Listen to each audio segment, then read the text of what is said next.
সকালবেলায় কেউ একজন এসে আকাশের মুখের উপরে পানি ঢেলে ঘুম ভাঙিয়ে দিল। আকাশ লাফিয়ে ঘুম থেকে উঠলো। ঘুম থেকে উঠে আকাশ তো অবাক, কেননা সামনে ঈশা দাঁড়িয়ে আছে। তা দেখে আকাশ বলে, এটা হতে পারে না, কিছুতেই হতে পারে না। আমি স্বপ্ন দেখছি না তো? হ্যাঁ, আমি স্বপ্নই দেখছি। ঈশা এখানে আসবে কি করে? এটা যেহেতু স্বপ্নই, তাহলে আবার ঘুমায়। আকাশ আবার ও ঘুমোতে যাবে, তখন ঈশা আবারও পানি ঢেলে দেয় মুখের ওপরে। এভাবে আকাশ বুঝতে পারে এটা তার স্বপ্ন নয়। এদিকে আকাশের কথা শুনে ঈশা তো হাসছে। ঈশা, তুই এখানে? আমি স্বপ্ন দেখছি না তো? না ভাইয়া, তুই কোনো স্বপ্ন দেখছিস না। এখন চুপচাপ বিছানা থেকে উঠে ফ্রেশ হয়ে রেডি হয়ে নিচে নামবি। আমি তোর আজকে ভার্সিটিতে যাব, তাই এখনই তুই রেডি হয়ে নিচে নামবি। আমি কোন ক্লাসে পড়ি আর তুই কোন ক্লাসে পড়স? তোর মাস্টার্স করছিস আর আমি অনার্স দ্বিতীয় বর্ষ। তাতে কি, এখন উঠবি কিনা তাই বল। উঠছি। এদিকে আকাশ ফ্রেশ হয়ে নিচে নেমে আসে। নাস্তা করে ঈশা আকাশের সাথে বের হয়ে যায়। আপনারা এখন ভাবছেন ঈশাকে, তাই তো?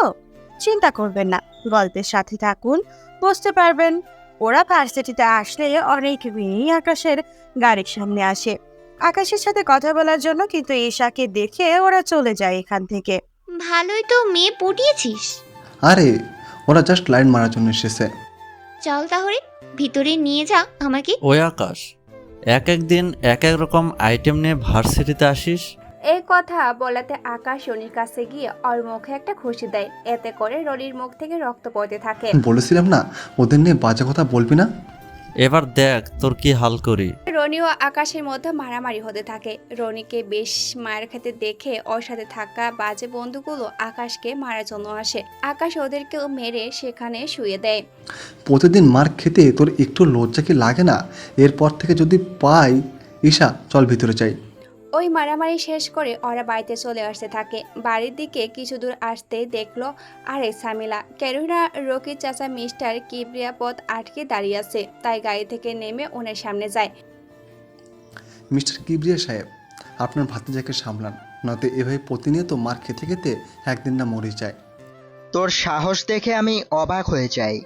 আমি আন্ডারওয়ার্ল্ডের মাফিয়া, আর তার উপর রাজনীতিবিদ। তুই কি না আমার সামনে আমার ছেলেকে মারার হুমকি দিস? এই, তোরা ওকে এখানে মার, যেমনটা ও আমার ছেলেকে মেরেছে। কিবরিয়ার লোক আকাশকে মারতে আসলে আকাশও ওদের মারতে থাকে। এতে করে আকাশ নিজেও কিছু মার খায়, কিন্তু ওদেরকে মেরে ওদের অবস্থা আকাশ পুরো খারাপ করে দিয়েছে। এখন হয়তো আপনারা ভাবছেন কে এই আকাশ, তাহলে একটু ধৈর্য ধরুন, সব কিছু বুঝতে পারবেন। তার জন্য আপনাদের গল্পের সাথে থাকতে হবে। ওদের মেরে আকাশ গাড়িতে ওঠে। ভাইয়া, বুঝলাম না, তুই বাসা থেকে বের হতে না হতেই তুই দুবার মারামারি করা শেষ। না জানি তুই বাকি দিন তো পড়েই আছে। আরও কি কি দেখতে হবে আমাকে কে জানে। দেখ, মারামারি না করলে আমার একটুও ভালো লাগে না। তারপর কেউ যদি মার খাওয়ার জন্য চলে আসে, তাহলে আমার কি করার আছে? বুঝছি, এত শখ নেই তোর মারামারি দেখা। এখন আমাকে কিছু শপিং করিয়ে দে, আমি চলে যাব বাড়িতে। কি? তুই একে তো আমাকে না বলে এখানে এসেছিস, তার উপর এখন বলছিস তুই চলে যাবি দুদিন পর? এমনটা হচ্ছে না। ওই দেখ, আমি একা যাব না ওখানে, বুঝেছিস? না, বুঝি নাই। কি? তুই একা যাবি না, সে ব্যাপারটা। দেখ, তোর সাথে আমি এত ক্যাচার করতে পারবো না। 2 দিন পর চলে যাব, তাই এই 2 দিন আমাকে তুই এই শহরটা ঘুরে দেখাবি এবং আমার যা যা লাগে সব কিছু কিনে দিবি। দেখ, আমি তোকে কিনে দিতে তো মানা করিনি, তুই এসেছিস, আরও 1 মাস থাক। না ভাইয়া, সামনে পরীক্ষা, তাই বেশি দিন থাকতে পারবো না। আকাশ কি করবে বুঝতে পারছে না, তাই ওখান থেকে একটা শপিং মলে যায়। ওখানে আকাশ ঈশার পছন্দ অনুযায়ী অনেক ড্রেস, কসমেটিক আরও অনেক কিছু কিনে দিতে থাকে। এইদিকে ঈশা ও আকাশের জন্য কিছু নেয়। আমার জন্য কেন? তুই চুপচাপ থাকতে পারিস না? আকাশ চুপচাপ দাঁড়িয়ে থাকলো। সবকিছু নেওয়া হয়ে গেলে আকাশের কাছ থেকে কার্ড নিয়ে কাউন্টারে দিয়ে দেয়। ওনারা বিল ডলারগুলো রেখে কার্ড দিয়ে দেয়। শপিং মল থেকে বের হতে আসে, তখন শপিং মলের সামনে কয়েকটা ছেলে বসে আছে, মেয়েদের খারাপ খারাপ কথা বলছে। ওই ভাইয়া, এখানে এসেও শান্তি নেই। কি হয়েছে? এই যে মেয়েদের টিস করা, এদের জন্য তো বের হওয়াই মুশকিল। দাঁড়া, ওদের ব্যবস্থা করতেছি। থাক ভাইয়া, এমনিতেই 2বার মারামারি করা শেষ, আর লাগবে না ভাইয়া, চল এখান থেকে। আকাশ ঈশার কথায় ওখান থেকে চলে আসতে যাবে, তখন আসার আগেই ওই ছেলেগুলোর গালে কয়েকটা থাপ্পড় দিয়ে দেয় আকাশ। ভাইয়া, তোকে না মানা করেছি। ওরা তোকে বাজে কথা বলেছে, ছেড়ে দে কি করে। তুইও না। ওরা ওখান থেকে চলে আসে বাড়িতে। বাড়িতে এসে ঈশা ওর রুমে চলে যায়। ওইদিকে ঈশা কেন এসেছে কখন এসেছে আকাশের পরিচয় তা আপনাদের একটু পরেই বলছি। এখন একটু ফ্রেশ হয়ে আছি, কিছুক্ষণ অপেক্ষা করেন। চলুন এবার আকাশের পরিচয় দিই। আকাশের পুরো নাম হলো পারভেজ হোসেন আকাশ, আমাদের গল্পের হিরো। আকাশের আব্বু এই শহরে ব্যবসা করে। এই শহরের সবাই ওনাকে শাহজাহান চৌধুরী নামেই চেনে। ওনার স্ত্রী মানে আকাশের আম্মু মিসেস পারুল আক্তার, উনি হাউসওয়াইফ। বাড়ির সব কাজের লোকেরা করলেও রান্নাটা উনি নিজেই করে, কেননা আকাশ ওর মায়ের হাতের রান্নাই বেশি খায়। আকাশদের আরও কয়েকটা কোম্পানি আছে শহরে, উনি এখানকার ধনী লোকদের মধ্যে তৃতীয় স্থানে আছেন। বাকি রইল ঈশার পরিচয়। ঈশা হলো আকাশের ফুফাতো বোন, যে বর্তমানে আকাশের বাড়িতে এসেছে কয়েকদিন বেড়াতে। ঈশার সম্পর্ক বাকি তথ্য পরে জানতে পারবেন। বাকি রইল গল্পের নায়িকা, তার সম্পর্কে আরো পরে আপনাদের বলবো। এখন আপাতত গল্পে ফেরা যাক। ঈশা রান্নাঘরে গিয়ে ওর মামির চোখে হাত দেয়। কে কে আমার চোখে হাত দিয়েছে? এদিকে কেউ কিছু বলছে না, তাই আকাশের আম্মু ভালো হাত ধুয়ে বুঝতে পারে। আরে ঈশা, তুই এখানে কখন এলি? আমাদেরকে তো একটু জানালিও না। আম্মু, ও সকালে এসেছে। এই কথা আকাশের আম্মু একটু আশ্চর্য হয়। কি, ঈশা সকালে এসেছে অথচ আমার সাথে এখন দেখা করছে? সকাল থেকে কোথায় ছিলি তুই? আম্মু তাহলে শোনো। এরপর আকাশ সকাল বিকাল ঘটে যাওয়ার ঘটনাগুলো ওর আম্মুকে বলে। শুধু মারামারি করেছে তা বাদে। এটা কিন্তু ভালো করিসনি তুই ঈশা। একে তো সকালে এসে এখন আমার সাথে দেখা করছিস, তার উপর বলছিস 2 দিন পর চলে যাবি। তুই এখানে 1 মাস থাক আগে, তারপর আমি ভেবে দেখবো তোকে পাঠানো যায় কি না। দেখো মামি, সামনে আমার পরীক্ষা, তারপর সব কসমেটিক্স শেষ। তাছাড়া পরীক্ষা দেওয়ার সময় তো একটু সেজে গুজে যেতে হবে, তাই না? তুই কি পরীক্ষা দিতে যাবি নাকি ছেলে পটাতে? দুটোই। ঈশা ওখান থেকে চলে যায়। এদিকে আকাশের কল আসলে আকাশ চলে যায় নদীর পাড়ে, কেননা এই নদীর পাড়েই একটা পাহাড় আছে। ওই পাহাড়ের ভিতরে আকাশের আরেকটা রাজ্য চালায়। ওই রাজ্যটা হলো মাফিয়া কিংয়ের রাজত্ব। মাফিয়া জগতে সবাই আকাশকে একে নামেই চিনে, কেননা একে নাম শুনলে বাকি সব মাফিয়া ভয় পালায়। এখানে যেতেই সবাই একে নামের জয়ের ধ্বনি দেয়, কেননা একে সব সময় কালো পোশাক পরে আসে, মুখে থাকে সব সময়ের মাস্ক। একে ওর চেয়ারে বসে পড়ে। হয়তো কয়েকদিন রাজত্ব চালাতে পারবো না, কিছু সমস্যার কারণে হয়তো আমি দেশের বাইরেও যেতে পারি। তাই ততদিন আসিফ আমার দায়িত্ব পালন করবে। আমি ওর সাথে যোগাযোগ করব, নিজ থেকে আমার সাথে কেউ যোগাযোগ করতে যাবেন না। আকাশ ওখানে আরো কিছু কথা বলে চলে আসে। এইদিকে 3 দিন কেটে যায় ঈশার পরীক্ষার সামনে। তাই ঈশার আম্মু আকাশের আম্মুকে কল দিয়ে জানায়।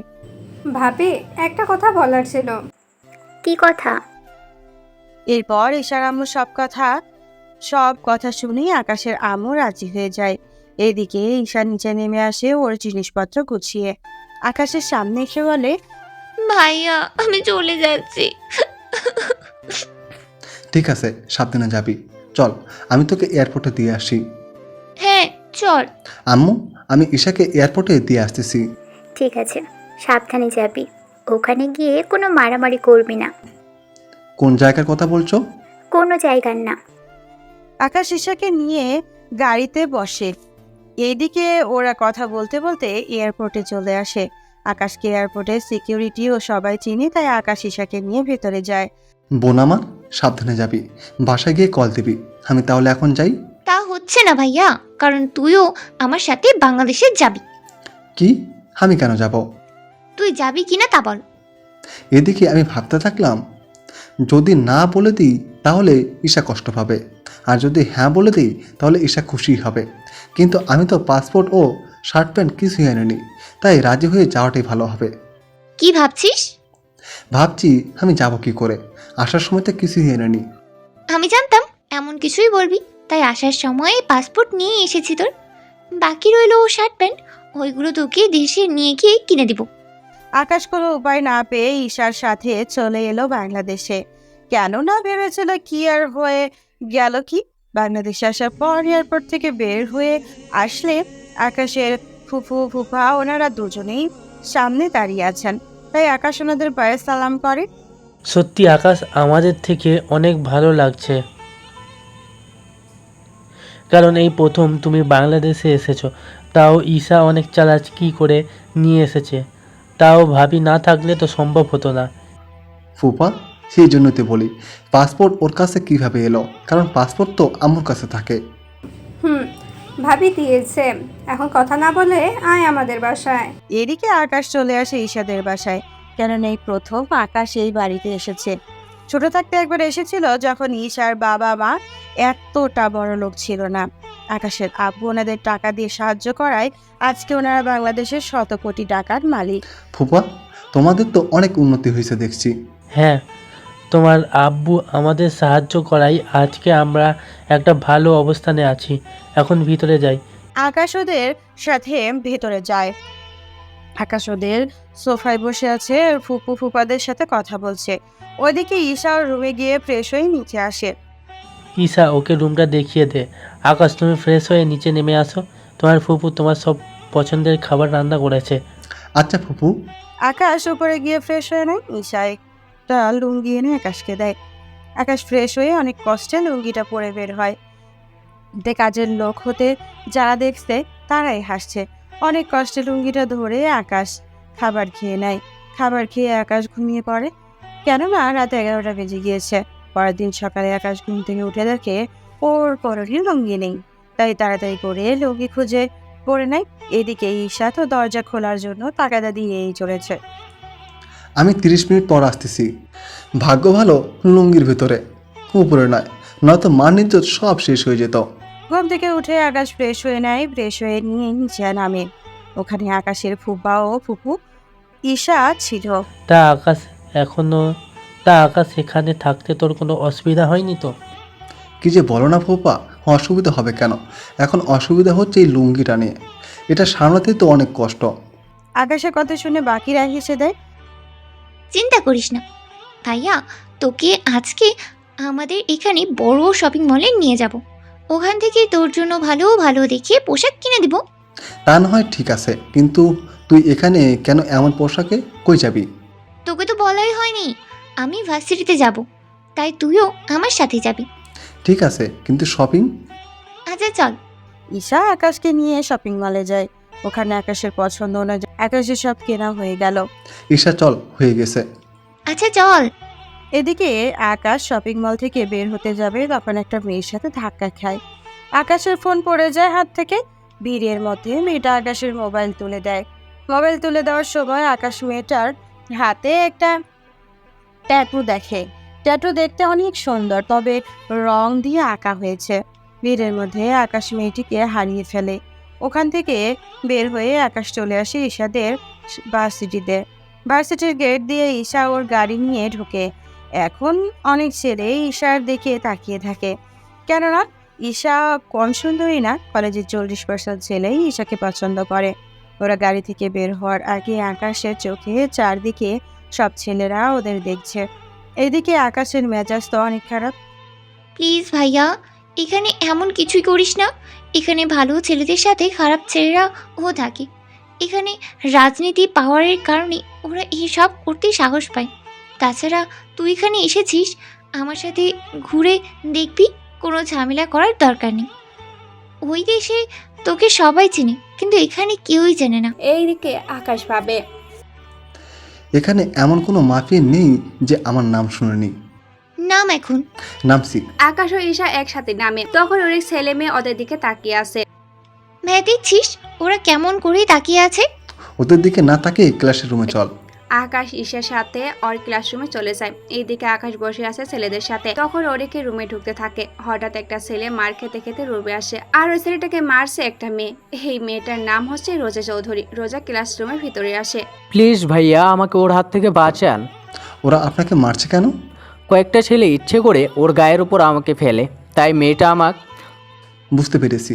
এক্সকিউজ মি, গায়ে পড়ার জন্য কেউ একজনকে এভাবে মারে? আকাশের কথায় রোজা অনেক অবাক হয়, কেননা আজ পর্যন্ত কেউ রোজার সাথে এইভাবে কথা বলেনি। সেই জন্য আমি ওকে কেন মেরেছি তা কি এখন তোর কাছ থেকে জানতে হবে? হবে। সামান্য গায়ের উপর পড়ার জন্য এভাবে কেউ কাউকে মারতে পারে, তা আপনাকে না দেখলে বুঝতাম না।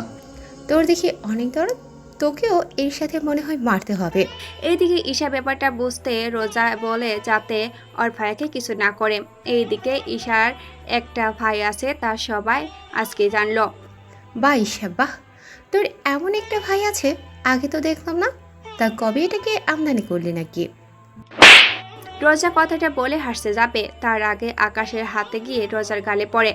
এতে পুরো রুমের ভিতর সবাই নিস্তব্ধ হয়ে যায় এবং ঈশার সাথে বাকি সবাই একটু ভয়ে আসে, কেননা এখন রোজা ওর আব্বুকে কল দিবে। এরপর কি হবে না হবে তা আপনি জানতেই পারবেন। কি, তোর এত বড় সাহস আমাকে মারলি? আর একটা কথা বললে আরও একটা চড় দিব। তোর সাহস দেখে অবাক হচ্ছি। প্লিজ রোজা আপু, ভাইয়াকে ছেড়ে দেন। ছেড়ে দিতাম, কিন্তু এখন দেব না, কারণ ও আমার গায়ে হাত তুলেছে। রোজা ওর বাবাকে কল দেয়, উনি কিছু লোক পাঠিয়ে দেয়। ওরা কয়েক মিনিটের মধ্যে রুমে এসে আকাশকে মারতে থাকে। আকাশ ওদেরকে মারতে গেলে, এই তোরা ঈশাকে ধরে রাখ, এই ছেলেটা ওদের কিছু করলে ঈশার শরীরে হাত দিবি তোরা। ওরা কয়েকজন এসে ঈশাকে ধরে, তাই আকাশ ঈশার সম্মানের দিকে তাকিয়ে মার খেয়ে যাচ্ছে। ওরা মারতে মারতে মাঠের মধ্যে আকাশকে ফেলে দিয়ে চলে যায়। বলেছিলাম না আমার সাথে লাগতে আসিস না, এখন দেখলি তো কি হলো তোর। রোজা চলে যাওয়ার কিছুক্ষণ পর আকাশের সামনে একটা মেয়ে আসে, হাত বাড়িয়ে দেয় আকাশের দিকে। আকাশ খেয়াল করে ওই মেয়েটার সেম টেটু। এই মেয়েটার হাতেও আকাশ মেয়েটার হাত ধরে। রোজার সাথে ঝামেলা করেছেন তাই তো? আমি তো কাউকে তেমন চিনি না, তাছাড়া আমি এমন কিছুই করিনি। এই জন্য ওর লোকেদের হাতে মার খেয়েছেন। নতুন ছেলে পেলে ওরা এমনই করে। এরই মধ্যে ঈশা চলে আসে ওখানে। ভাইয়া তুই ঠিক আছিস তো? হ্যাঁ, আমি ঠিক আছি। ঈশা, ও তোমার ভাই হয়? হ্যাঁ ইরাপু, তবে মামাতো ভাই। চলো ওনাকে হসপিটালে নিয়ে যাই। হ্যাঁ চলো আপু। ঈশা ও ইরা আকাশকে ধরে গাড়িতে ওঠায় হসপিটালে নিয়ে আসে। ডক্টর আকাশকে এমার্জেন্সি ওয়ার্ডে নিয়ে গিয়ে ট্রিটমেন্ট করতে থাকে। এই ফাঁকে ইরার পরিচয় আপনাদেরকে দিয়ে দেয়। ইরা হলো রফিক চৌধুরী একমাত্র মেয়ে, ইরা চৌধুরী। ইরা হচ্ছে আমাদের গল্পের নায়িকা। ইরা এবার অনার্স 4th ইয়ারে পড়ে। ইরা সম্পর্কে বাকি তথ্য পরে জানতে পারবেন আস্তে আস্তে। চলুন এবার গল্পে ফেরা যাক। আচ্ছা, ওরা ওকে মারলো কেন? ইরাপু আর বলো না, ভাইয়াকে নিয়ে আমি ভার্সিটিতে এনে আমার সাথে ক্লাসে নিয়ে আসছিলাম, কারণ ভাইয়ার নয়তো সময় কাটবে না, তাই ভাবলাম আমার সাথে থাকলেই সময় কাটবে। এরপর একটা ছেলে এসে। বন্ধুরা, এবার পরের ঘটনাগুলো আপনারা জানেন, তাই নতুন করে আর বললাম না। কি, রোজার গায়ে হাত তোলার কারণে এইভাবে মেরেছে? কিন্তু তোমার ভাইয়ার সাহস আছে বলতে হবে। সাহস আছে কিনা জানি না, তবে ভাইয়া একটু বেশিই জেদি, বুঝতেই তো পারছো। তার ওপর না জেনেই হাত তুলে। আচ্ছা, এখন আফসোস করে কি হবে? তোমার বাবাকে কল দিয়ে এখানে আসতে বলো। তাছাড়া তোমার মামাতো ভাইয়ের বাবা মা ভাই থাকলে ওনাদেরও আসতে বলো। আসলে ভাইয়া এখানে বেড়াতে এসেছে, তাই ওনাদের বলাটা ঠিক হবে না। বুঝতে পারছি। আচ্ছা, চিন্তা করো না, তোমার ভাইয়া আগে সুস্থ হোক, তারপর দেখো। সত্যি তুমি না থাকলে একা একা সম্ভব হতো না। থাক এইসব কথা। এরই মধ্যে উত্তর আসে। দেখুন, ওনাকে রক্ত দিতে হবে, A+ রক্ত, তা 250 মিলি হলেই হবে। ডক্টর, আমার রক্তের গ্রুপ A পজিটিভ, আমি রক্ত দিব। চলুন তাহলে। ডক্টর ইরাকে নিয়ে ভিতরে চলে যায়। নার্স এসে রক্ত নিয়ে নেয়।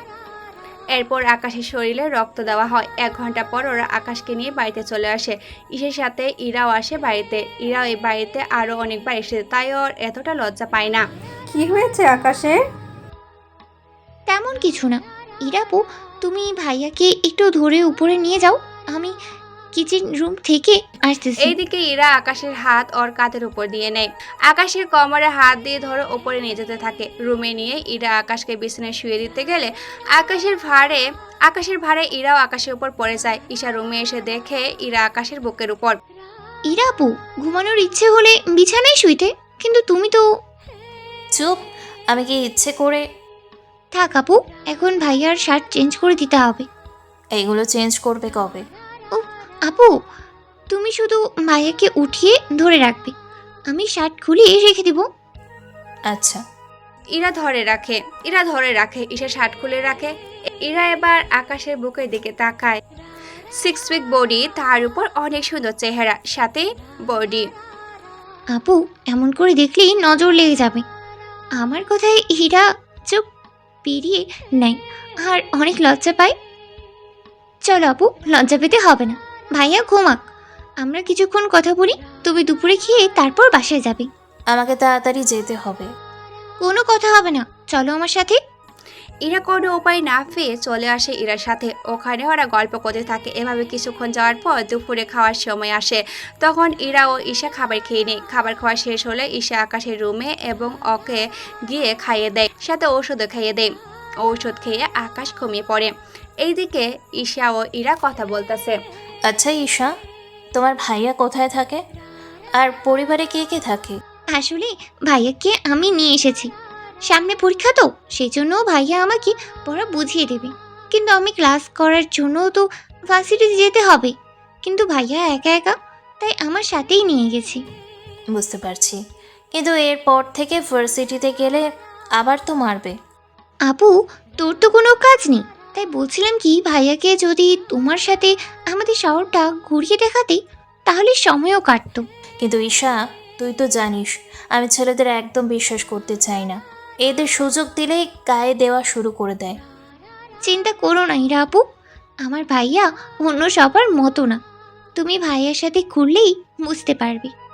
ঠিক আছে, তাহলে কাল আমি ওকে নিয়ে আসবো। এখন আমি যাই। সত্যি আপু, তুমি অনেক ভালো। এরা চলে যায়। রাতের বেলা আকাশ ঘুম থেকে উঠলে ঈশা আকাশকে সব কিছু বলতে থাকে। আকাশ প্রথমে না করেছিল, কিন্তু পরে রাজি হয়। পরের দিন সকালে ঈশা রেডি হয়ে ভার্সিটিতে যায়। এদিকে ইরা আসে আকাশকে নেওয়ার জন্য।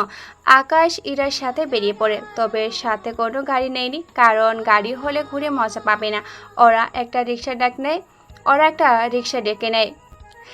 ইরা রিক্সাতে উঠে প্রথমে আকাশকে পরীক্ষা করতে চেয়েছে যে আকাশ কী রকমভাবে ওর সাথে মিশতে চায়। এখানে উঠে বসেন। আকাশ ওখানে উঠে বসে। রিক্সা চলতে থাকে। ইরার ইচ্ছে করে আকাশের সাথে শরীরের টাচ খাওয়ায়, যাতে করে আকাশের মতলবটা বুঝতে পারে। এভাবে কয়েকবার টাচ খাওয়ার পর আকাশ রিক্সাওয়ালাকে থামতে বলে। এই যে ভাই, রিক্সা থামান। কোনো সমস্যা? আসলে এভাবে গেলে আপনি যেভাবে আমার সাথে টাচ হচ্ছে তার উপর জায়গা কম, এভাবে একটা মেয়ের সাথে। বুঝতে পেরেছি, আপনি চাচ্ছেন আমার শরীরের সাথে যেন আপনার শরীর না টাচ হয়, তাই তো? হ্যাঁ, তাই। আকাশের কথা ইরার অনেক ভালো লাগে, কেননা তাই ইরা এই প্রথম কোনো মেয়ের টাচে কোনো ছেলে নেমে যেতে চাইছে। দেখতে ছেলেটা স্মার্ট, কিন্তু খারাপ না, ভদ্র আছে বলতে হবে। কিছু বলছেন না যে? আচ্ছা, আমাদের দুজনের মাঝখানে যদি ব্যাগ দিয়ে দিই, তাহলে তো কোনো সমস্যা নেই। আচ্ছা, দিন তাহলে। এরপর ইরা ব্যাগ দিয়ে আকাশকে উঠে পড়ে। এরপর ইরা ব্যাগ দিলে আকাশ উঠে পড়ে। এভাবে ব্যাগের কারণে ওদের কারোর সাথে কারো টাচ লাগে না। ওরা রিক্সা থেকে নেমে ভাড়া দিতে যাবে। আকাশ ওর ওয়ালেট থেকে পাউন্ড বের করে রিক্সাওয়ালাকে দেয়। রিক্সাওয়ালা পাউন্ড থেকে কিছু বুঝতে পারে না, তাই আকাশের হাতে পাউন্ড দিয়ে দেয়। এইদিকে ইরা ব্যাপারটা বুঝতে পেরে টাকা দিয়ে দিলে রিক্সাওয়ালা টাকা নিয়ে চলে যায়। এটা কি হলো? কোথায় কি হলো? এই যে আপনি ছোট একটা নোট দিলেন, উনি নিয়ে নিল, অথচ আমি অনেক বড় নোট দিলাম, আমারটা কেন নিল না? ব্যাপারটা হচ্ছে, আপনার কাছে যে নোট আছে ওইটা এখানে চলে না, তাই ব্যাংকে গিয়ে এই নোটটা ভাঙিয়ে নেই, তাহলেই হবে। চলুন তাহলে। আকাশ ইরার সাথে যেতে থাকে ব্যাংকের দিকে। পথে কয়েকটা ছেলে ইরাকে বাজে বাজে কথা বলছে। আকাশ দাঁড়িয়ে গেলে ইরা আকাশের হাত ধরে নিয়ে যায়। এইদিকে ছেলেগুলো আকাশের পিছু পিছু আসতে থাকে। ওরা ব্যাংকের কাছে প্রায় চলে এসেছে। একটা কাজ করুন, আকাশ বান্ডিল বের করে এখান থেকে 5টা নোট ইরার হাতে দেয়। এগুলো ভিতরে নিয়ে গিয়ে কি আনবেন তা নিয়ে আসেন। ইরা নোট 5টা নিয়ে ব্যাংকের ভিতরে ঢুকে যায়। ইরা ভিতরে যাওয়ার পর আকাশ ওই ছেলেগুলোকে মারতে থাকে। ওদের মেরে অনেকের হাত পা ভেঙে দেয়। এদিকে ইরা ক্যাশ অ্যাকাউন্টে 5এর নোট দেয়। ওরা 5টা নোট দেখে হিসাব করে ইরাকে। ওরা পাশের নোট দেখে হিসাব করে ইরাকে এক বিস্কেট টাকা দেয়। এতে করে ইরা অবাক হয়। আপনারা ভুল করছেন না তো? 5টা নোটের বিনিময়ে 84 লক্ষ টাকা দিচ্ছেন? ইরার কথায় ক্যাশিয়ার অবাক হয়ে চেক করে, দেখে সব ঠিক আছে। পরে ইরা ওখান থেকে একটা নোট ভাঙিয়ে বাকি নোটগুলো নিয়ে ওর টাকাগুলো নিয়ে বেরিয়ে আসে। এসে দেখে আকাশ দাঁড়িয়ে আছে। এরপর বাকি টাকা আকাশের হাতে দিলে আকাশও এগুলো ওর ব্যাগে রেখে দেয়। কি ব্যাপার, বাকি 4টা নোট ফিরিয়ে আনলেন? তো কি করব? ওই 4টা নোট দিলে হয়তো আমাদের টাকা মাথায় বয়ে আনতে হতো। একটা নোটে এতগুলো বান্ডেল? তাহলে চলেন পার্কে গিয়ে বসি। চলেন। এইদিকে ইরা ভাবে, একটা নোটে 17টা বান্ডিল হলো। যদি এর কাছে থাকা পুরো বান্ডেল যদি টাকায় করি, তাহলে তো বড় বড় ট্রাকে করে টাকা নিয়ে ঘুরতে হবে। তবে যাই হোক, ছেলেটা অনেক সহজ সরল, সাথে অনেক ভদ্রও আছে। কিছু ভাবছেন কি? না, কিছু না, চলেন বসি। ওরা বসে পড়ে, তবে পাশাপাশি, যা আকাশের থেকেই একটু আইনিচে লাগছিল। তাই বারবার সাইডে চাপতে চাপতে পড়ে যায়। এতে ইরা হাসতে থাকে। আকাশ মাটিতে বসে ইরার হাসি দেখছে। সত্যি মেয়েটা অসাধারণ, কিন্তু সকাল থেকে আমার সাথে এমন কেন করছে? আরে পড়ে গেলেন কেন? উঠে বসেন বলে হাত বাড়িয়ে দেয়। আকাশ ইরার দিকে হাত বাড়িয়ে দিলে ইরা আকাশকে টেনে ওঠাতে গেলে উল্টো আকাশের উপর পড়ে যায়। সরি, আমি ইচ্ছে করে আপনার কোনো দোষ নেই। আসলে আমি মেয়ে হয়ে আপনাকে ট্রেনে তুলতে পারি বলেন? এখন যদি আমার বুকের ওপর থেকে সরে দাঁড়ান তাহলে আমি উঠতে পারি। ইরা তাকে দেখে আকাশের বুকের উপরে, তাই তাড়াতাড়ি করে উঠে যায় এবং আকাশও উঠে যায়। আমার অনেক ক্ষুধা লেগেছে, কিছু খেতে পারলে ভালো হতো। ফুচকা খাবেন? ফুচকা কি? চলেন ওখানে গিয়ে বসে বসে খাই। ওরা ফুচকার দোকানে গিয়ে ফুচকা খেতে থাকে। অনেক মজার তো। আরও খাবেন? হ্যাঁ, খাবো। এরপর ফুচকা বানাতে থাকে, সাথে ওরা খেতে থাকে। এভাবে 30 প্লেট ফুচকা খাওয়া শেষ। একটা বান্ডেল এগিয়ে দিয়ে বললাম, ওনার বিল দিয়ে দিন। তাই বলে পুরো বান্ডেল দিয়ে দিবেন? আমি তো জানি না। নিন, আমি দিচ্ছি। ওরা বিল দিয়ে কিছুক্ষণ গল্প করতে থাকে। এরই মধ্যে ঈশা কল দিল। ইরা ওখান থেকে উঠে পাশে গিয়ে কথা বলে। ইরাবু, কোথায় আপনি? এই তো আমরা শাহবাগ রমনা পার্কে। কেন বলতো? না, ভেবেছিলাম আড্ডা দিব, কিন্তু এখন তো আর হচ্ছে না। আচ্ছা, তোর ভাই দেখি কিছু বোঝে না। আজকে আমাকে টাকা ভাঙাতে ব্যাংকে পাঠায়। এরপর কি হয়েছিল তা তো আপনারা সবাই জানেন, তাই নতুন করে কিছু বললাম না। আসলে ভাইয়া প্রথম এই দেশে এসেছে, তাই টাকা সম্পর্কে কিছু চেনে না। আপনি একটু দেখেন, নয়তো এই 17 বান্ডেল আজকে হয়তো দেখবেন শেষ হয়ে ফেলেছে। একটু আগে ফুচকা খেয়েছিলাম, ওখানে পুরো একটা বান্ডেল দিয়ে দিয়েছিল। তার উপর রিক্সাওয়ালাকে ওই দেশে টাকা দিচ্ছিল। রিক্সাওয়ালা যদি নিয়ে নিত, তা যদি ব্যাংকে দিত, তাহলে এই 17 লক্ষ টাকা পেয়ে যেত। আচ্ছা ভাইয়া, এখন কোথায়? এই তো বেঞ্চে বসে আছি। কথাটা বলে তাকে দেখে আকাশ নেই, তাই কল কেটে দিয়ে খুঁজতে থাকে। কিছু দূর গিয়ে দেখে আকাশ কতগুলো পথ শিশুদের হাতে একটা একটা করে টাকার বান্ডিল দিচ্ছে। 5টা শিশুর হাতে 5টা বান্ডিল। পাশে ওদের বাবা মা এগিয়ে আসছিল। তখন ইরা ওনাদের বলে, দেখুন, উনি এই দেশে থাকেন না, তাই না বুঝে দিয়েছে। এখন এই টাকা দিয়ে ছোটোখাটো একটা দোকান দিবেন। এইভাবে ওদের হাতে ভিক্ষা করাবেন না। ওনারা ইরার কথা শুনে চলে যায় ওখান থেকে। ওই দিন ওরা ঘোরাঘুরি করে ইরা আকাশকে বাসার সামনে নামিয়ে দেয়। ভিতরে যাবেন না? আজ না, সকালে আমি আবার আসবো। তাহলে আমি রেডি হয়ে থাকবো। এই নিন, এগুলো আপনি রাখেন। আমাকে কেন দিচ্ছেন?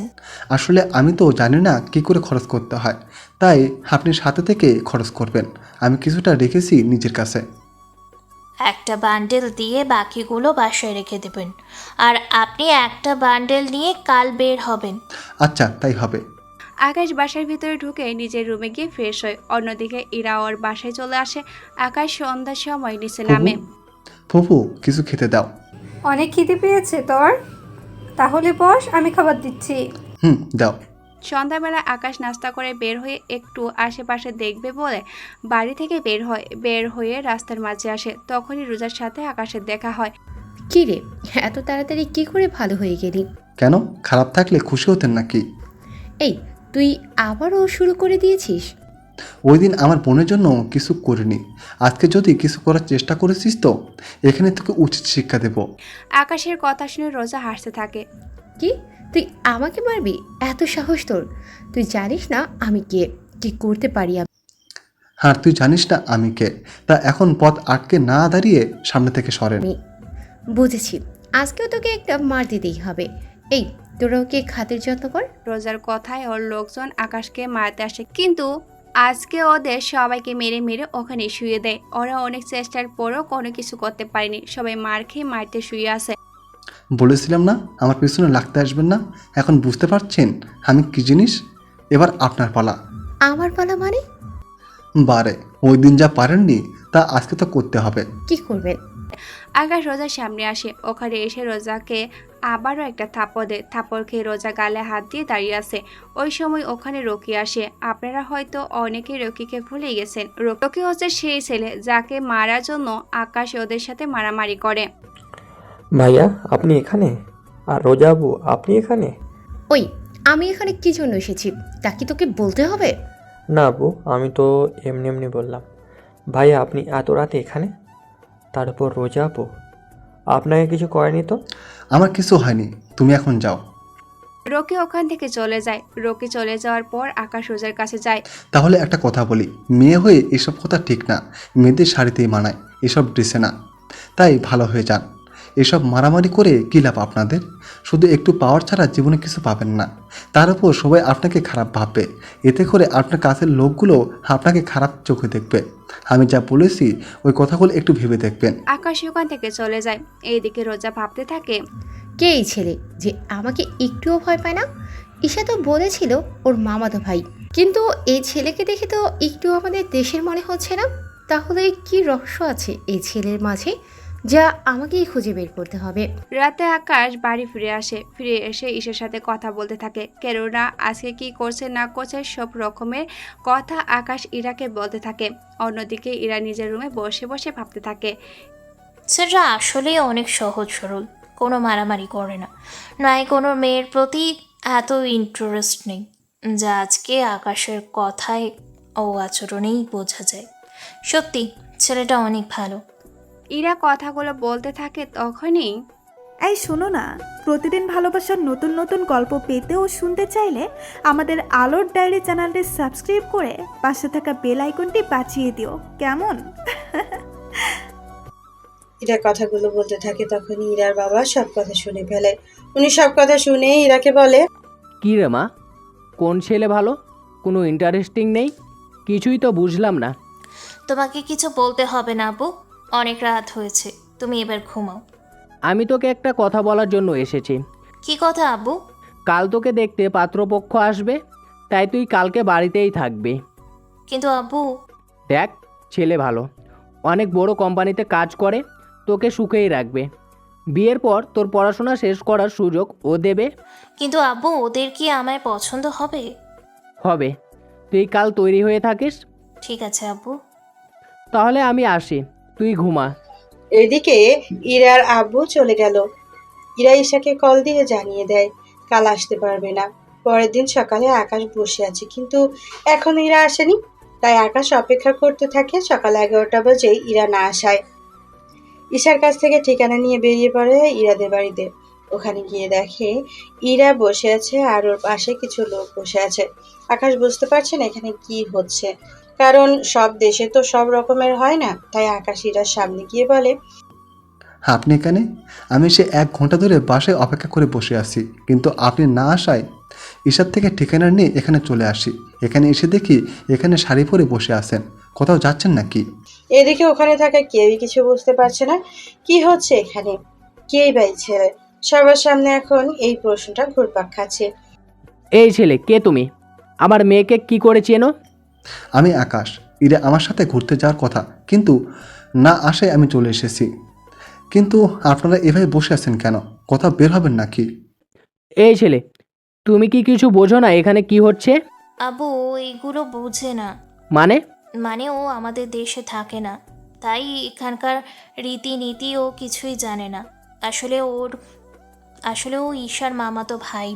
ঈশার পরীক্ষা সামনে, তাই ও আমাকে বলেছিল এনাকে নিয়ে এই শহরটা ঘুরিয়ে দেখানোর জন্য। তাই গতকাল ওনাকে নিয়ে ঘুরতে গিয়েছিলাম। আজও ঘুরতে যাওয়ার কথা ছিল, কিন্তু আব্বু তুমি বলাতে আর যাইনি। এই ছেলে, আজকে আমার মেয়ের বিয়ের কথাবার্তা চলছে, তাই তুমি যখন এসেই পড়েছো অনুষ্ঠান শেষ হলে যাবে। ইরার বিয়ের কথা শুনে আকাশের কিছুক্ষণের জন্য খারাপ লাগে, তাই চুপচাপ করে বসে আছে। এদিকে পাত্রপক্ষের বাবা জানায় ইরার সাথে ওনার ছেলের বিয়ে দেবে না, কারণ ওরা সন্দেহ করে ইরার সাথে এই ছেলের রিলেশন আছে, তাই এনারা বিয়ে কেচাল করে দিতে চেয়েছে। প্লিজ আপনারা এমন করে বলবেন না। এই বিয়ে না হলে যে আমি পথে বসে যাব। আব্বু কি বলছো আব্বু?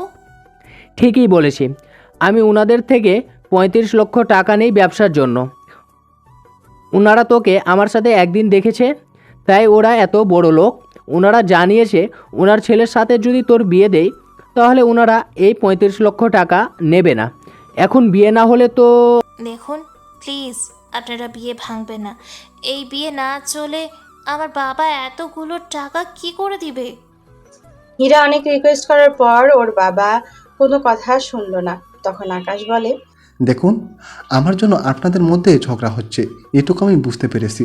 শুধু আঙ্কেল এটুকুই বলবো, যে ছেলের সাথে আপনার মেয়ের বিয়ে দিতে চাইছেন ওই পরিবার এখনই আপনাদের কথা বিশ্বাস করতে চায় না। তাহলে একবার ভেবে দেখেন সে ছেলে বিয়ের পর কি করবে। তাই আপনি চিন্তা করবেন না, আমি দিয়ে দিচ্ছি টাকাগুলো। আপনি কেন টাকা দিবেন? দেখুন, আপনি অনেক ভালো একটা মেয়ে, আমি চাই না এরকম একটা ছেলেকে বিয়ে করে নিজের জীবনটা এভাবে নষ্ট করে দেন। তাই টাকাটা না হয় আমি দিয়ে দেব, কিন্তু আমার কাছে তো কোনো ক্যাশ নেই, নোট ছাড়া। ইরা না করে দেয়। আকাশ অনেক বোঝানোর পর ইরা রাজি হয়ে যায়। তাই ইরা রুম থেকে 1 লক্ষ টাকার বান্ডেলও আকাশের কাছে থাকে। ওর দেশের 2টা নোট বের করে দেয় এবং পাত্রের বাবার হাতে নোট দিয়ে বলে, এই নিন টাকা। এখানে এই 2টা নোট 40,000 টাকা, যা আমাদের দেশের 35 লক্ষ টাকারও বেশি হবে। বাকি এই 1 লক্ষ টাকা তার সুদ। এবার বুঝতে পেরেছেন? ওর কাছে থাকা সামান্য 2টা নোট দিয়ে যদি আপনার সব ঋণ শোধ হয়ে গেল, তাহলে বুঝে দেখেন ওর কাছে এই একটা বান্ডেলে তাহলে কত টাকা থাকতে পারে। তা ক্যালকুলেটর দিলেও গণনা করতে পারবেন না। ও শুধুমাত্র এই টাকা 2 মাস খরচ করবে বলেই এনেছিল, যদিও ও আমাদের দেশের টাকা সম্পর্কে কিছুই বোঝে না। ও যদি জানতো এখানে ওর একটা নোট দিয়ে আপনাদের মতো পরিবারের 5 মাস খেতে পারবে, তাহলে ও সাথে করে এতগুলো টাকা আনতো না। কিন্তু কারোর অপমানের প্রতিবাদ করতে ঠিকই বোঝে। তাই আপনারা এবার আসতে পারেন। ওনারা ব্যাপারটা বুঝতে পেরে বের হতে যাবে, তখন ইরা বলে, আসল কাজটাই তো আপনাদের দেখানো হয়নি। কথাটা বলে ইরা ওখানে বাবার সামনে আকাশকে জড়িয়ে ধরে, সাথে বাবার সামনে আকাশকে চুমু দেয়। এইদিকে আকাশ কিছুই বুঝতে পারছে না কি হচ্ছে ওর সাথে, তাই আকাশ ওখানেই দাঁড়িয়ে থাকে। এটা দেখতেই তো চেয়েছিলেন, নিন এবার আসতে পারেন আপনারা। ওনারা টাকা নিয়ে চলে যায়। ওরা যাওয়ার পর ইরা আকাশের হাত ধরে সোফার উপরে বসায়। এখন ইরার আব্বু কিছু বলছে না। এখানে বসেন, আমি ড্রেস চেঞ্জ করে আসি, তারপর বের হব। আচ্ছা, এরকমভাবে বের হওয়া যায় না? কেন বলুন তো? আসলে এইরকমই আপনাকে অনেক সুন্দর লাগছে। কিন্তু আপনাকে খারাপ লাগছে। আমাকে দেখতে খারাপ লাগছে কেন? ইরা আকাশের মুখে লেগে থাকা লিপস্টিকের দাগ মুছে দেয় ওর শাড়ির আঁচল দিয়ে। যদিও এখন ইরার বাবা ওখানে ছিল না, উনি নিজের রুমে চলে গেল। এখন ঠিক আছে, চলুন তাহলে এবার ঘুরতে যাই। আচ্ছা চলুন। ইরা আকাশের হাত ধরে বাড়ি থেকে বের হয়ে আসে। ওরা এখান থেকে একটা রিক্সা নেয়। রিক্সায় ওরা দুজনেই বসে পড়ে। রিক্সায় বসে ইরা আকাশের কাঁধে মাথা রাখে। যদিও আকাশ একটু দূরে সরে বসতে চেয়েছিল, কিন্তু ইরা ততই কাছে এসে বসতে চাইছে। ইরা আকাশের এক হাত ধরে রেখেছে ওর সাথে, আর আকাশের কাঁধে মাথা রেখে বসে আছে। এদিকে আকাশের কেমন যেন ভালো লাগা কাজ করছে। ওই দিন ওরা ভার্সিটিতে যায়, ওখানে অনেক আজকে ইরার দিকে তাকিয়ে আছে, কেননা ইরা আজকে অনেক সুন্দর করে সেজেছে। তাই অনেকগুলো কাপল পিক তুলে নেয়, আকাশের ছবিগুলো ওর বাবা মাকে পাঠিয়ে দেয়। সবাই আপনার দিকে যেভাবে তাকিয়ে আছে, হ্যাঁ নিন, এটা মুখে লাগিয়ে নিন। ইরা ওর মুখে একটা মাস্ক পরে নেয়। এদিকে রোজা ওখানে চলে আসে। কিরে, গতকাল আমাকে থাপ্পড় মেরে এখন অন্য মেয়েকে নিয়ে এখানে এসেছিস? তোকে তো আমি দেখে নেব। এই সময় ওখানে ঈশাও চলে আসে। দেখুন রোজা আপু, ভাইয়াকে কিছু করবেন না। ভাইয়া এমনিতেই কাল দেশে ফিরে আসে, তাই প্লিজ আপু ভাইয়াকে কিছু বলবেন না। এদিকে আকাশ কাল চলে যাবে শুনে ইরার অনেক খারাপ লাগে। এই সময়ে রোজা ঈশাকে কিছু জিজ্ঞেস করে। ঈশা রোজার প্রশ্নের উত্তর দিয়ে দেয়।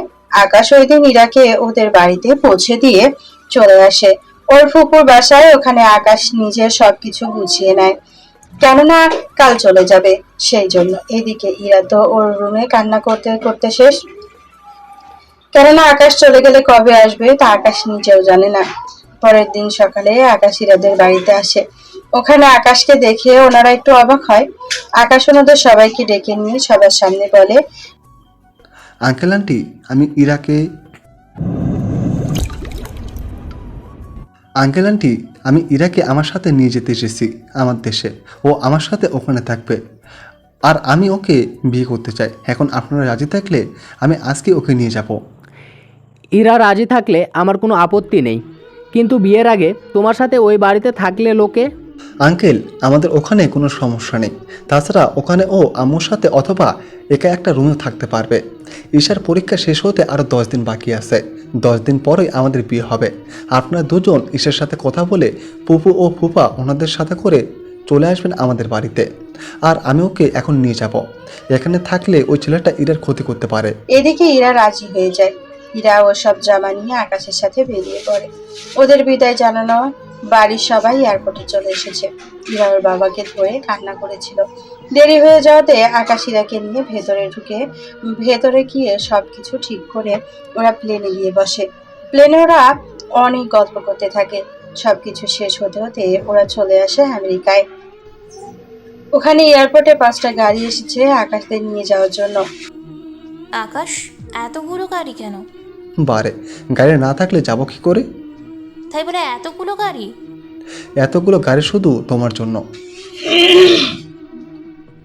তাই কোনো কথা না বলে ওরা গাড়িতে উঠে যায়।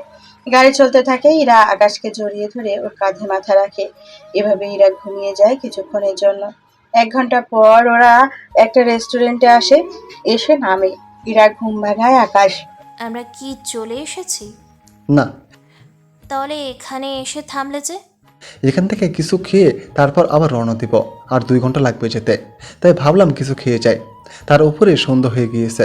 তাই এখন চলো ভিতরে যাই। একটা কথা বলবো? কি কথা বলো? আমি এভাবে ভিতরে গিয়ে খেতে পারবো না, তাই খাবার যদি এখানে নিয়ে আসতে। ও, এই ব্যাপার? চিন্তা করো না, আমি ওদের বলে দিচ্ছি, ওরা আমাদের জন্য খাবার নিয়ে আসবে।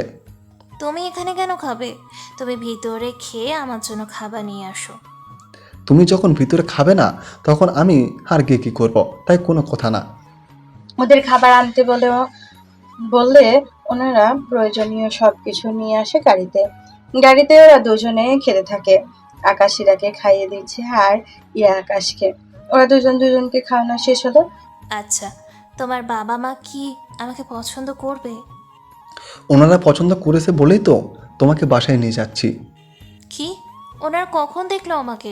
আমি ছবি দিয়েছিলাম যেদিন আমি তোমাদের বাড়িতে যাই ওই দিন। এরপর তো আমরা ঘুরতে গিয়েছি, তখন যে ছবিগুলো তুলেছি ওইগুলো। এরপর বাবা মা তোমাকে অনেক পছন্দ করেছে।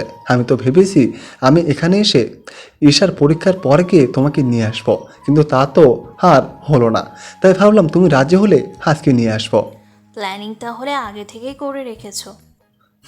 রাত 8টায় ওরা বাড়িতে ঢোকে। আকাশদের বাড়ির চারিদিকে বিভিন্ন রঙের লাইট জ্বলছে, দেখতে জাস্ট অসাধারণ। আকাশের আম্মু উনি দরজা খুলে নিজের ছেলের হুবু বউকে ঘরে তুলে নেয়। ইরা আকাশের মাকে জড়িয়ে ধরে ভিতরে চলে যায়। আসতে কোনো অসুবিধা হয়নি তো? না আন্টি, কোনো অসুবিধা হয়নি। আকাশ, তাহলে বৌমা কি একা শোবে না তোর মায়ের সাথে শোবে? আঙ্কেল, আমি আন্টির সাথে ঘুমাবো। তাহলে আমি কোথায় ঘুমাবো? কেন আঙ্কেল, বাড়িতে কি আর কোনো রুম নেই? এই বাড়িতে মোট 15টা রুম আছে। আব্বু তো আম্মুকে ছাড়া ঘুমায় না, তাই। তাহলে আমি বরং একাই শোবো এই কয়েকদিন। ঠিক আছে, এখন তোমার রুমটা দেখিয়ে দিচ্ছি, তুমি ফ্রেশ হয়ে রেস্ট নাও, সকালে কথা হবে। তাই হবে। আকাশ ইরাকে নিয়ে রুমে চলে যায়। ইরাকে একটা রুম দেখিয়ে দেয়। ইরা রুমে গিয়ে ফ্রেশ হয়ে ঘুমিয়ে পড়ে। এদিকে আকাশ রুমে এসে ভাবতে থাকে। কখনো ভাবিনি বাংলাদেশে গিয়ে কোনো মেয়েকে ভালো লেগে যাবে। যাও, একজনকে পেলাম, অনেক কিউট একটা মেয়েকে পেলাম। সত্যি অনেক ভালো মেয়েটা। এখন শুধু বিয়েটা হলেই আর কিছু লাগবে না। পরদিন সকালে বাংলাদেশের মধ্যে ভার্সিটিতে রোজা যায়। ওদের রোজা ঈশাকে দেখতে পায়, তাই ওর কাছে যায়। এই ঈশা, এদিকে আয়। জি আপু, বলেন। তোর ভাইয়া কই? কেন, ভাইয়াকে দিয়ে কি করবেন? কোথায় আছে তা বল। ভাইয়া ওনার বাড়িতে চলে গেছে। বাড়িতে গিয়েছে মানে? বাংলাদেশের কোন জেলায় ওর বাড়ি? ভাইয়া বাংলাদেশের বাইরে থাকে। ডিটেলস বল। এরপর ঈশা রোজাকে ডিটেলসে সবকিছু বলে দেয়। ঈশাও সবকিছু বলে ওখান থেকে চলে যায়। এদিকে রোজা বাড়িতে এসে জানায় ও আমেরিকায় যাবে। ওর কথায় ওর আব্বু রাজি হয়ে গেল। এদিকে সকাল 11টায় ইরা ফ্রেশ হয়ে বারান্দায় বাহিরে যায়। ওখানে গিয়ে তো ইরা পুরোই অবাক, কেননা এখান থেকে পুরো সমুদ্র দেখা যায়। তার উপরে সবুজ শ্যামল পরিবেশ, যা ইরার অনেক ভালো লাগে। ইরা নিচে নেমে আরো বেশি অবাক হয়, কেননা ইরা এই বাড়িটাকে যতটা ছোট মনে করেছিল, বাড়িটা ওর থেকে 5 গুণ বড়। ইরা নিচে নেমে আসে, ওখানে দেখে আকাশের আম্মু বসে আছে। তাই ইরা আকাশের আম্মুর কাছে যায়। আন্টি, একটা কথা বলার ছিল। কি কথা ইরা? আকাশ কোথায়? তাছাড়া আমার অনেক ক্ষুধাও লেগেছে। আকাশ সকালে কোথায় যেন বেরিয়ে গেল, বলেছে দুপুর 2-3টার মধ্যে আসবে, এরপর তোমাকে নিয়ে ঘুরতে যাবে। এখন চলো তোমাকে খেতে দিই। ইরা ড্রয়িং রুমে যায়। ওখানে খাওয়া দাওয়া শেষ করে আকাশের আম্মুকে বলে, আন্টি, আমি বাড়িতে কল করব, কিন্তু কিভাবে কল দিব বুঝতেছি না। তার উপর গল্প করার মতো কেউ নেই। বাড়িটা একটু ঘুরে দেখতাম। আগে তোমার বাবা মায়ের সাথে কথা বলো, তারপর এই বাড়িটা আমি তোমাকে ঘুরে দেখাবো। ঠিক আছে আন্টি। বারবার আন্টি না বলে আম্মু বলে ডাকবে। এখন তুমি কথা বলো। আকাশের আম্মু ওখান থেকে চলে যায়। এদিকে ইরা ওর বাবা মায়ের সাথে কথা বলতে থাকে। কথা বলা শেষ করে আকাশের আম্মু পুরো বাড়িটা ইরাকে ঘুরে দেখায়। সবগুলো রুম চেক করে শেষ, শুধু একটা বাকি আছে। আম্মু, এই রুমটা কার? এই রুমে আকাশ থাকে, ও ফিরলে তখন রুমটা দেখে নিও। আচ্ছা, আমি তাহলে আমার রুমে ঢুকে টিভি দেখি। এইদিকে আকাশের আস্থানায় চলে আসে। ওইদিকের কোনো খবর পেলে? বস, একটা গোপন খবর পেয়েছি। কি খবর? বস, মিস্টার কিবিরিয়ার মেয়ে আমাদের দেশে আবারও ফিরে আসবে। তবে কিবিরিয়া আসবে না। কিন্তু কিবরিয়ার মেয়েকে আমরা চিনব কি করে? বস, ওটাই একমাত্র বড় সমস্যা। আচ্ছা, তোমার খবর লাগাও, আমি এখন বাসায় যাচ্ছি। অন্য দিকটা সাবধানে সামলাবে। ঠিক আছে বস। আকাশ ওখান থেকে চলে যায়। দুপুরের দিকে আকাশ বাড়িতে এসে ফ্রেশ হয়ে ইরার কাছে যায়। ইরা, তুমি রেডি হয়ে নাও, আমরা কিছুক্ষণ পর বের হব। হ্যাঁ, এই ড্রেসটা পরবে। ঠিক আছে, পরবো। আকাশ ওর রুমে গিয়ে অপেক্ষা করতে থাকে। কিছুক্ষণ পর ইরা রেডি হয়ে আকাশের রুমে এলো। ইরাকে দেখতে অনেক সুন্দর লাগছিল, এক কথায় অসাধারণ। আকাশ তো চোখে ফিরাতে পারছে না। কি দেখো অমন করে? তোমাকে ছাড়া অন্য কাউকে দেখছি না। আমাকে কি আগে কখনো দেখোনি? দেখেছি, কিন্তু এইভাবে দেখিনি। রুমে আসো, তোমাকে রুমের ভিতরটাই দেখাই। ইরা রুমের ভেতরে গেলে আকাশ ইরাকে রুমের ভেতরেও বারান্দাও দেখাতে থাকে। ওয়াও, অনেক সুন্দর। এখন চলো ঘুরতে যাই। আকাশ ইরাকে নিয়ে বেরিয়ে পড়ে। অন্যদিকে রোজা। এই শোনো না, প্রতিদিন ভালোবাসার নতুন নতুন গল্প পেতে ও শুনতে চাইলে আমাদের আলোর ডায়েরি চ্যানেলটি সাবস্ক্রাইব করে পাশে থাকা বেল আইকনটি বাজিয়ে দিও, কেমন? অন্যদিকে রোজা এয়ারপোর্টে চলে আসে এবং আমেরিকা আসার জন্য টিকিট কেটে নেয়। টিকিট কেটে প্লেনে উঠে বসে। কয়েক ঘন্টা পর আমেরিকায় এসে পৌঁছায়। এদিকে আকাশ ইরাকে নিয়ে পুরো বিকেল ঘুরে দেখতে থাকে। রাতের বেলায় ওরা ডিনার করে বাসায় আসে। ইরা, তুমি গিয়ে ঘুমাও, আমি একটু বাইরে যাব। কি বলছো? রাত 11টা আর তুমি এখন বের হবে? হ্যাঁ, একটু যেতে হবে। তুমি চিন্তা করো না, রাত 2টার আগে ফিরে আসবো। ঠিক আছে, তবে সাবধানে যাবে কিন্তু। ঠিক আছে, সাবধানে যাব। আকাশ বের হয়ে ওর আস্তানায় চলে আসে। ওখানে এসে আসিফকে প্রশ্ন করে। আসিফ, তোমাকে যা বলেছি মনে আছে তো? জি স্যার, মনে আসে। আমাদের লোক ওকে ফলো করছে, ও কোথায় থাকে তাও জেনে গেছে। তাহলে চলো মেয়েটার কাছে যাই, ওকে এখানে উঠিয়ে নিয়ে আসি। বস, আপনি নিজে কি ওখানে যাবেন? হ্যাঁ, যাবো তো। কারণ ওই মেয়েটার সাথে যদি আরও অনেক লোক থাকে তাহলে তো বুঝতেই পারছো। তাহলে চলেন বস। আকাশ ওদের নিয়ে রওনা দেয় হোটেলের দিকে। ওখানে একের লোক তারা শুনে ওই মেয়েটার সব ডিটেলস বলে দেয়।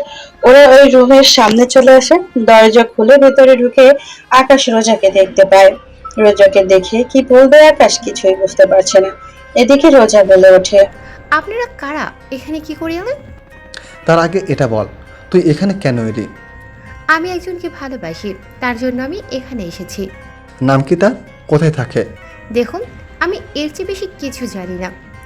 তোর বাবার নাম কি কিবরিয়া? আপনারা আমার বাবার নাম কি করে জানেন? যা বলছি তার উত্তর দে। হ্যাঁ, কিন্তু আপনারা কে তা তো বলবেন। তা আপনার না জানলেও চলবে। আসিফ, চলতে এখান থেকে। বস, কোনো সমস্যা হয়েছে কি? আসতে বলেছি, আসো। ওরা এখান থেকে চলে আসে। এদিকে আকাশ ভাবে, রোজা এখানে আবার কাকে ভালোবাসে, ও কার জন্য আসতে পারে, তা তো আমাকে জানতেই হবে। এদিকে ওরা আস্তানায় চলে যায়। ওখানে এসে ওরা নিজেদের কাজ করতে থাকে। তখন আসিফ বলে। বস, এটা তো ও মেয়েটাই ছিল, তাহলে ছেড়ে দিলেন যে? ওই মেয়েটা বাংলাদেশে থাকে, ওখানে একটা ভার্সিটিতে ছোটোখাটো মাস্তানি করে বেড়ায়, কিন্তু এখানে কাউকে মারতে আসবে এত সাহস হবে না। মেয়েটা বলেছিল কাউকে ভালোবাসে, তাহলে কে হতে পারে যে ওকে ভালোবাসে? আচ্ছা, তোরা যে যার বাসায় চলে যাও। আসিফ, কাল একটা অপারেশন আছে, রাতে চলে আসিস। ওকে বস। আকাশ চলে আসে ওর বাসায়। ওখানে এসে আকাশের রুমে চলে আসে। ওখানে এসে আকাশ দেখে ইরা আকাশের রুমে শুয়ে আছে। ঘুমন্ত অবস্থায় ইরার চেহারাটা অনেক মায়াবী লাগছিল। আকাশ ওখান থেকে বারান্দায় গিয়ে শুয়ে পড়ে। পরের দিন সকালে ইরা ঘুম থেকে বারান্দায় গিয়ে দেখে আকাশ ওখানে শুয়ে আছে। তাই একটু অবাক হয়, কিন্তু এর চেয়ে বেশি অবাক হয় আকাশ ইরাকে একবারও ডাকলো না, সেই জন্য। তাই ইরা আকাশের কাছে যায়। ইরা আকাশের বুকে হাত দিয়ে ডাকতে গেলে আকাশ ইরার হাত ধরে বুকের সাথে মিশিয়ে রাখে।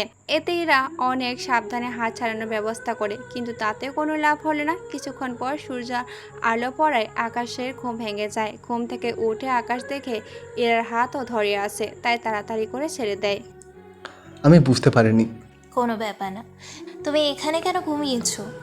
কি করব, এসে দেখি তুমি শুয়ে আসো, তাই ভাবলাম তোমাকে ঘুম থেকে জাগানোটা ঠিক হবে না, তাই আমি বারান্দায় ঘুমিয়ে পড়েছি। কিন্তু তুমি এখানে কেন আসতে গেলে? আমি তো ঘুম থেকে ভেবেছিলাম একটু বারান্দায় আসি, তাই এখানে এসে দেখলাম তুমি শুয়ে আছো, তাই তোমাকে ডাকতে গেলাম।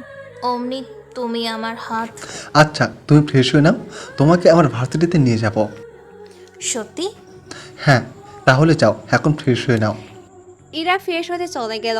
এইদিকে আকাশ কিছুক্ষণ ব্যায়াম করে নেয়, কেননা ইরা বের হতে সময় লাগবে। এই সময় আকাশ ব্যায়াম করে নেয়। ওরা দুজন রেডি হয়ে নাস্তা করে বেরিয়ে পড়ে ভার্সিটির উদ্দেশ্যে। আকাশ ইরাকে নিয়ে ভার্সিটি যাচ্ছে। ওখানে গিয়ে আকাশ রোজাকে দেখতে পায়। তার সাথে এই ভার্সিটির সবাই আকাশকে চিনে, তাই অনেকে মারামারি বন্ধ করে দাঁড়িয়ে আছে। আচ্ছা, এই মেয়েটাকে খুব চেনা চেনা লাগছে, মনে হচ্ছে এর আগেও কোথাও যেন দেখেছি। আমার থেকেও তাই মনে হচ্ছে। আরে, এই তো রোজা, যে মেয়েটা তোমাকে ভার্সিটিতে মেরেছে। কিন্তু এই মেয়েটা এখানে কেন এসেছে? একটা কাজ করো, তুমি গিয়ে জিজ্ঞেস করো, আমি গেলি তো।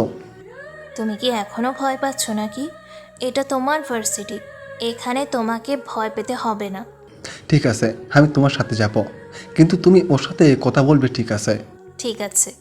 এইদিকে আকাশ ইরাকে নিয়ে রোজার সামনে যায়। রোজা আকাশের সাথে ইরাকে দেখে কিছুটা চমকে ওঠে। এ কি ইরা, তুমি এখানে, তাও আকাশের সাথে কি করে? আমি আকাশকে ভালোবাসি, আর আকাশও আমাকে ভালোবাসে, তাই আমি ওর সাথে এসেছি। কিছুদিন পর আমরা বিয়ে করব। কিন্তু রোজা, তুমি এখানে কেন এলে? আমিও একজনকে ভালোবেসে এখানে এসেছি, কিন্তু এখন তো দেখছি। কে সেই ছেলে? সে হচ্ছে আকাশ। রোজার মুখে আকাশের নামটা শুনে ওরা দুজনেই অবাক হয়। তার সাথে ভার্সিটির অনেকেই তাকিয়ে আছে ওদের দিকে। ভার্সিটির সবাই আকাশের পরিচয় জানে, মেয়েরা ভালো করে জানে আকাশ ভার্সিটির কোনো মেয়ের সাথে কথা বলে না। তাহলে এই দুটো মেয়ে কারা যাদের সাথে আকাশ কথা বলছে? ব্যাপারটা হাস্যকর না? এখানে এসেছেন আমাকে ভালোবাসতে। প্লিজ আকাশ, আমাকে ফিরিয়ে দিও না।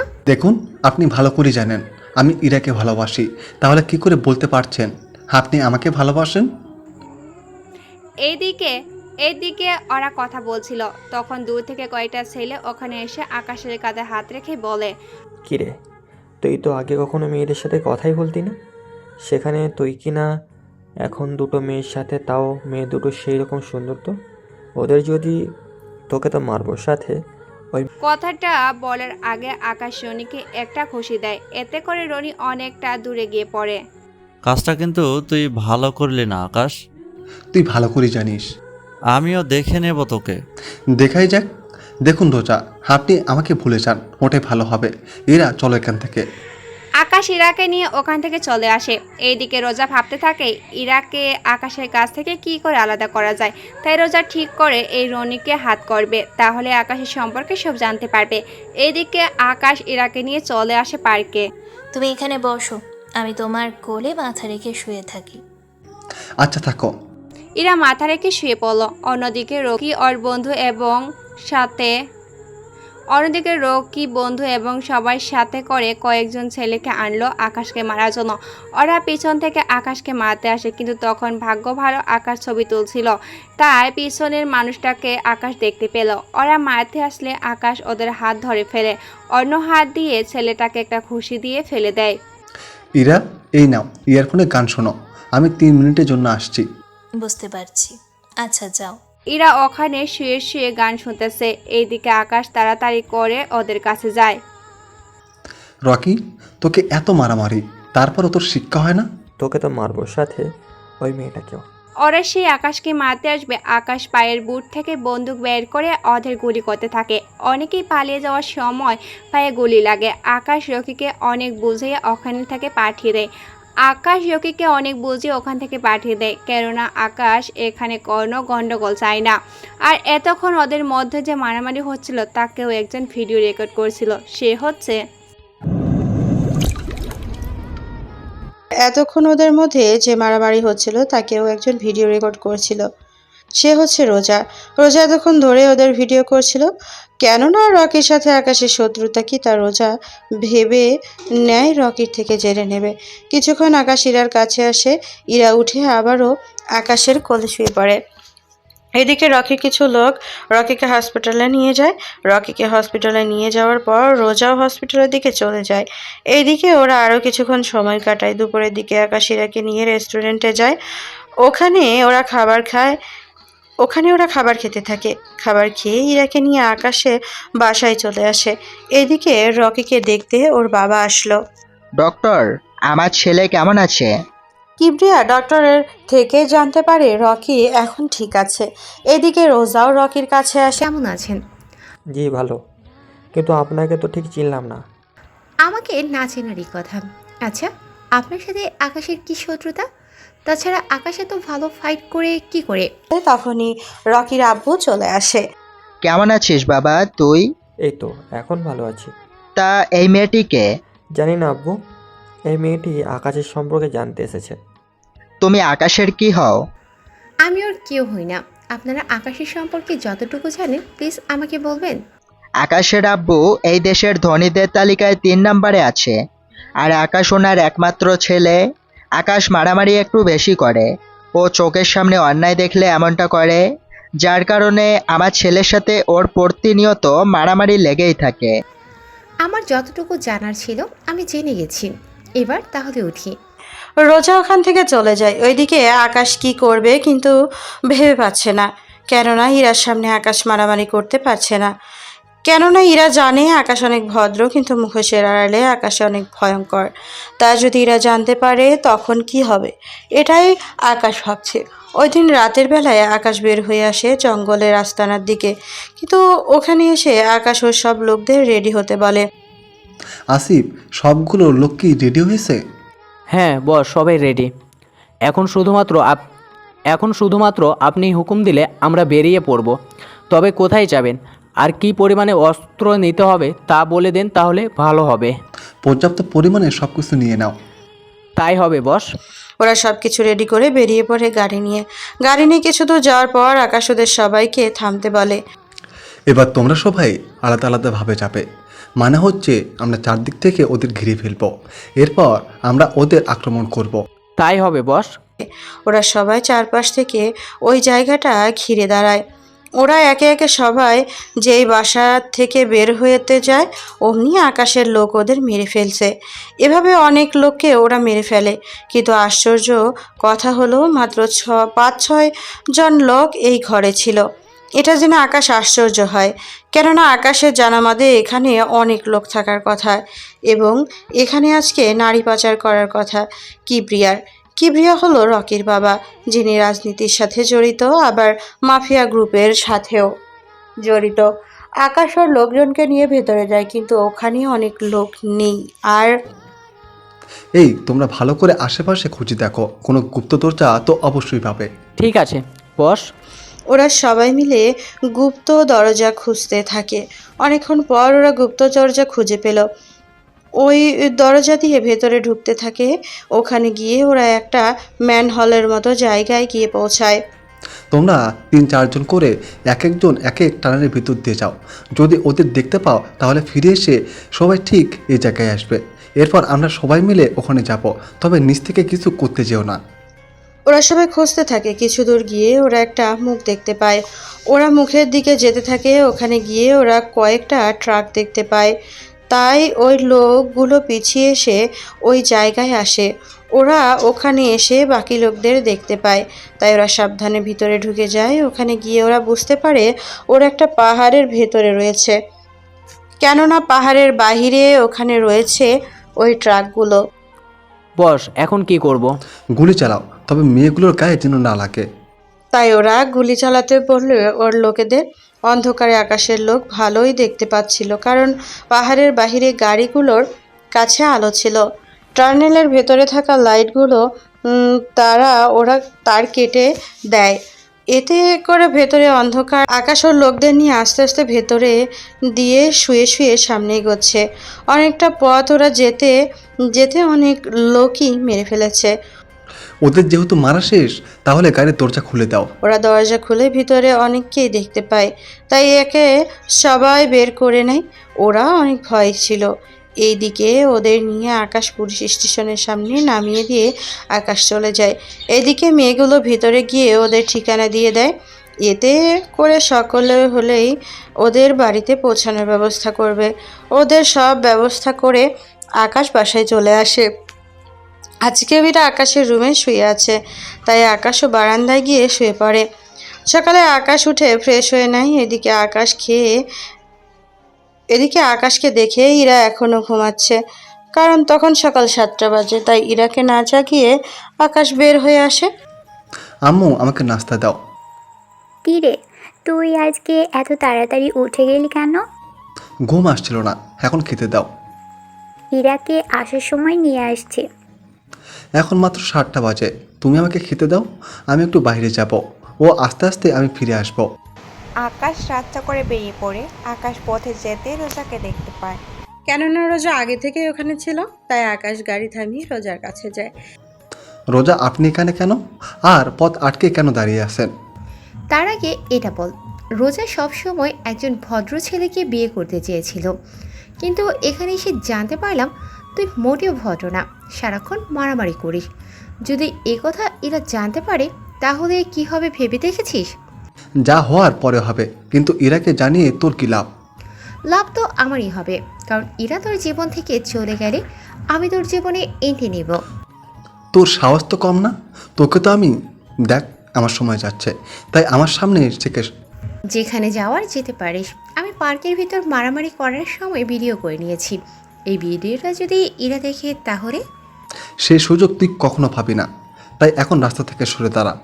আকাশের চোখের দিকে তাকিয়ে রোজা ভয় পেয়ে যায়। তাই ওখান থেকে সরে যেতে আকাশ গাড়ি নিয়ে চলে আসে। 1 ঘন্টা পর আকাশ ফিরে আসে বাড়িতে এসে ইরার মাথার পাশে একটা প্যাকেট রেখে যায়। ইরা ঘুম থেকে উঠে প্যাকেটটা দেখতে পায়, তাই প্যাকেটটা নিয়ে ওয়াশরুমের ভিতরে চলে যায়। ওখানে ইরা প্যাকেটের মধ্যে শাড়ি দেখতে পায়, তাই ওই শাড়িটা পরে নিচে নেমে আসে একেবারে তৈরি হয়ে। ইরা নিচে নেমে আসতেছে আর আকাশ ইরার দিকে তাকিয়ে আছে, কেননা ইরাকে দেখে মনে হচ্ছে আসমান থেকে পরি নেমে এসেছে। কেননা এতটাই সুন্দর লাগছিল যে বলার বাহিরে। কি দেখছো অমন করে? তোমাকে দেখছি, অনেক সুন্দর লাগছে তোমাকে। আগে কি দেখতে খারাপ লাগতো নাকি? না, কিন্তু আজকে অনেক বেশি সুন্দর লাগছে তোমাকে। তাহলে চলো নাস্তা করে বেরিয়ে পড়ি, আজকে যাব সমুদ্র দেখতে। সত্যি? তাহলে চলো চলো। নাস্তা তো করে যাব। পরে করব, আগে চলো। ওরা বেরিয়ে পড়ে সমুদ্র দেখার জন্য। ওরা ওখানে অনেকটা সময় কাটায়, দুজনে পাশাপাশি হাঁটায় বসে থাকা, একসাথে খাবার খাওয়া। ওরা দুজনেই ওখানে অনেক মজা করে। মাঝে মাঝে ইরা আকাশের কোলে ওঠার জন্য বায়নাও করে, তাই আকাশও ইরাকে কোলে নিয়ে বালুর ওপর দিয়ে হাঁটে। ওরা কোথাও বসলেও ইরা আকাশের কাঁধে মাথা রাখে, এতে করে ইরা অনেক শান্তি পায়, তার সাথে আকাশও। ওরা ওখানে একসাথে গোসলও করে, কেননা আসার সময় আকাশ বাড়ি থেকে পোশাক নিয়ে এসেছে। কেননা পানিতে ওরা গোসল করবে, সেই জন্য ইরা ও আকাশ দুজনে পোশাক চেঞ্জ করে পানিতে নেমে ওরা দুজনকে পানি দিয়ে ভিজিয়ে দেয়। এতে করে একজন আরেকজনের কাছে জড়িয়ে ধরে পানিতে পড়ে যায়। এভাবে ওরা সময় কাটায়। ওরা সময় কাটানো শেষ হলে দুজনে ড্রেস চেঞ্জ করে নেয়। ওরা গাড়িতে উঠে বাড়ির দিকে রওনা দেয়। বাড়িতে এসে আকাশ ও ইরা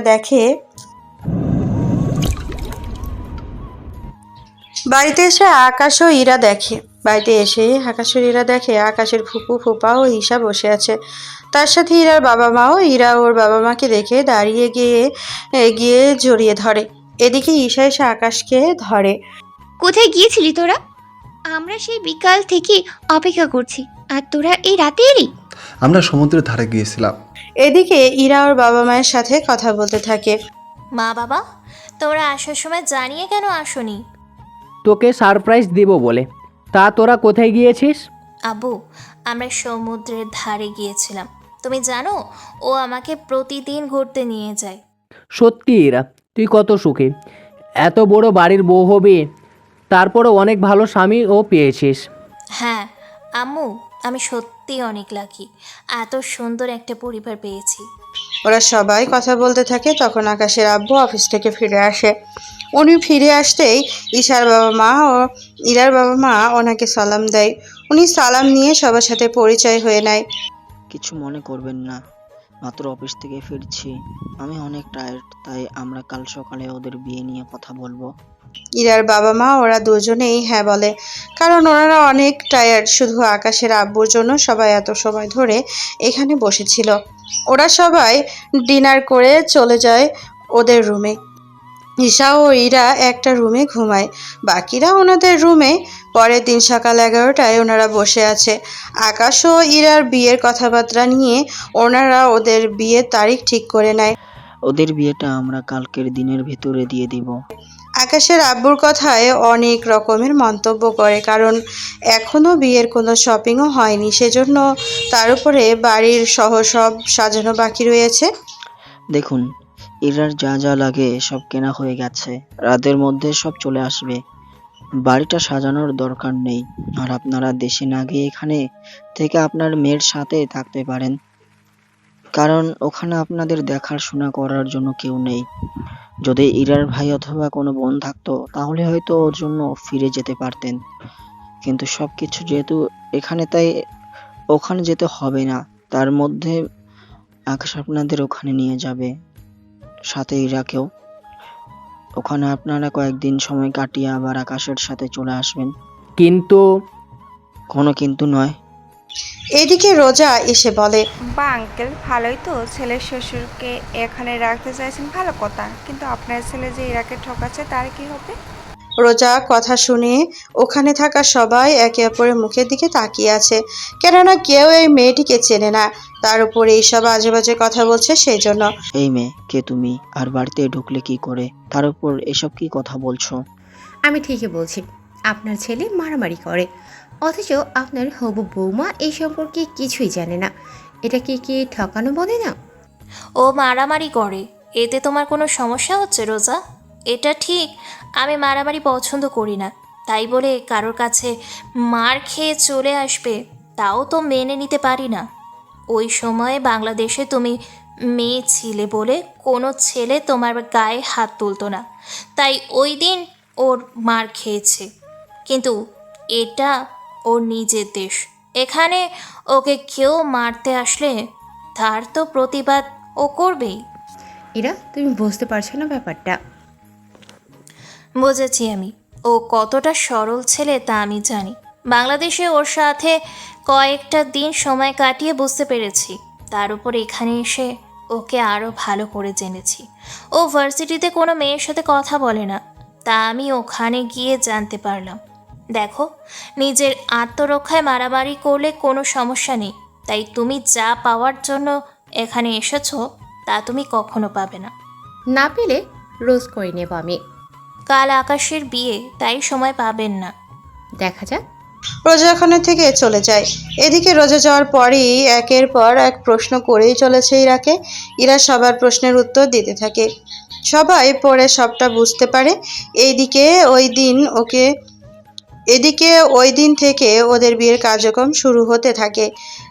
এই দিকে রোজা রকির সাথে হাত মিলিয়ে নেয় রোজাকে বাড়ি থেকে উঠিয়ে নেওয়ার জন্য, যাতে করে এই বিয়েটা না হয়।